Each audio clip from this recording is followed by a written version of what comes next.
Chapter 12. So I came back. For a long time I must have been insensible upon the machine. The blinking succession of the days and nights was resumed.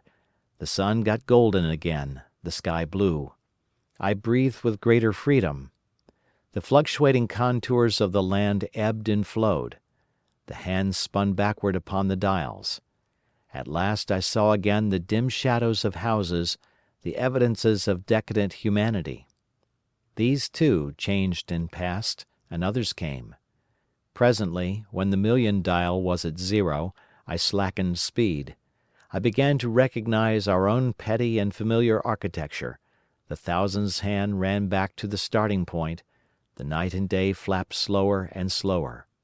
Then the old walls of the laboratory came round me. Very gently now, I slowed the mechanism down. I saw one little thing that seemed odd to me. I think I have told you that when I set out, before my velocity became very high, Mrs. Watchett had walked across the room, travelling, as it seemed to me, like a rocket. As I returned, I passed again across that minute when she traversed the laboratory. But now her every motion appeared to be the exact inversion of her previous ones. The door at the lower end opened, and she glided quietly up the laboratory, back foremost, and disappeared behind the door by which she had previously entered. Just before that, I seemed to see Hillier for a moment, but he passed like a flash. Then I stopped the machine and saw about me again the old familiar laboratory, my tools, my appliances, just as I had left them. I got off the thing very shakily, and sat down upon my bench. For several minutes I trembled violently. Then I became calmer. Around me was my old workshop again, exactly as it had been. I might have slept there and the whole thing have been a dream. And yet, not exactly. The thing had started from the southeast corner of the laboratory.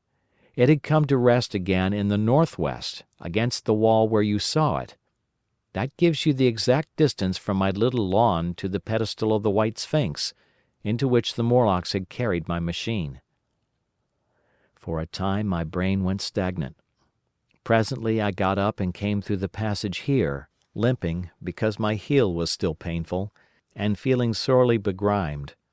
I saw the Pall Mall Gazette on the table by the door. I found the date was indeed today, and looking at the timepiece, saw the hour was almost 8 o'clock. I heard your voices and the clatter of plates. I hesitated. I felt so sick and weak.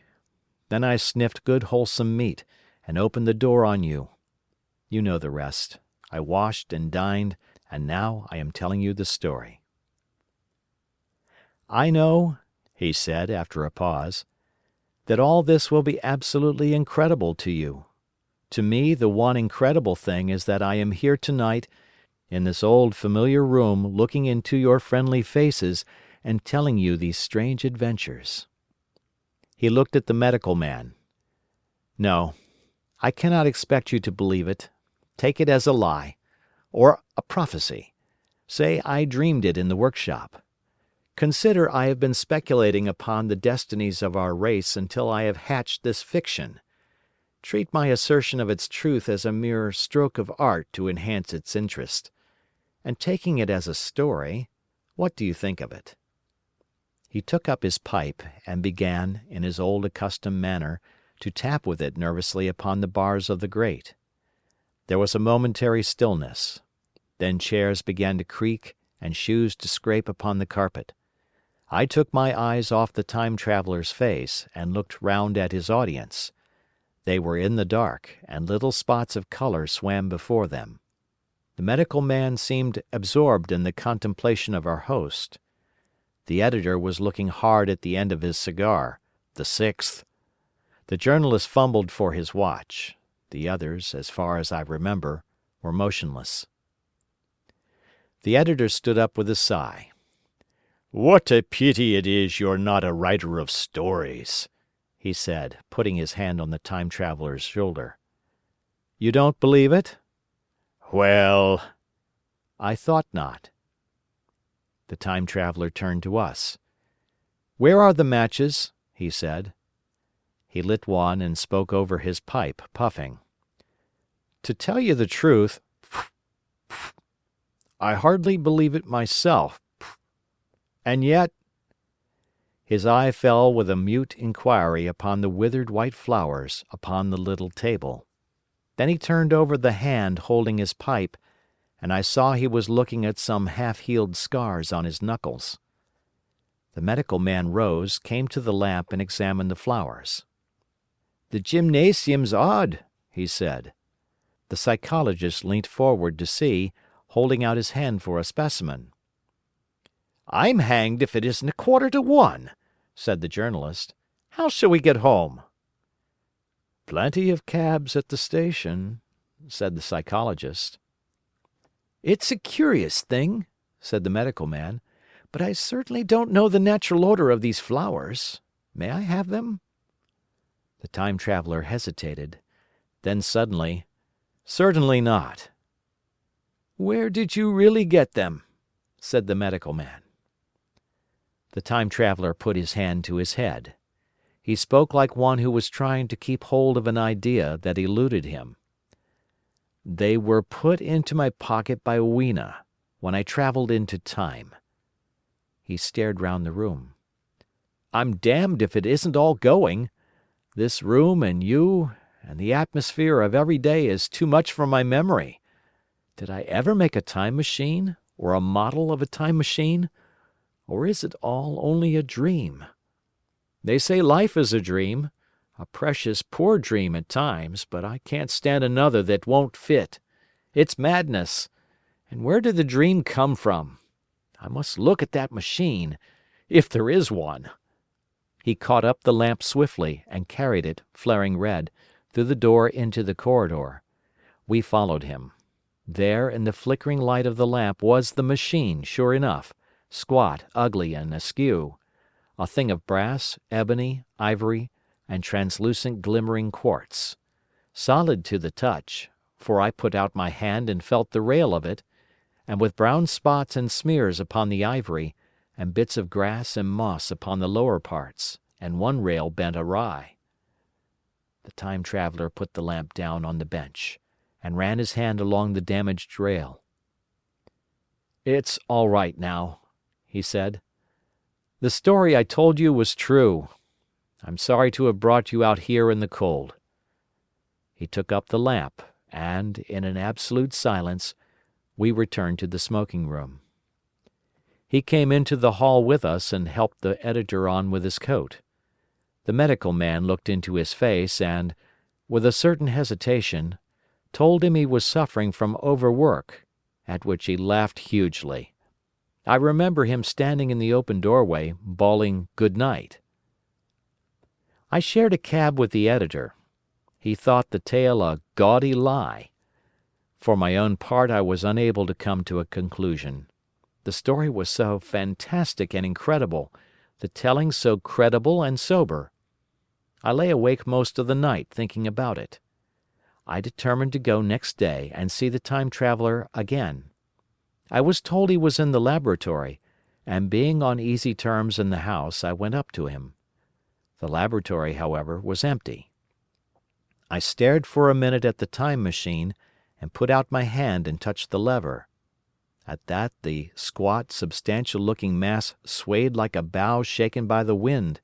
Its instability startled me extremely, and I had a queer reminiscence of the childish days when I used to be forbidden to meddle. I came back through the corridor. The time traveler met me in the smoking room. He was coming from the house.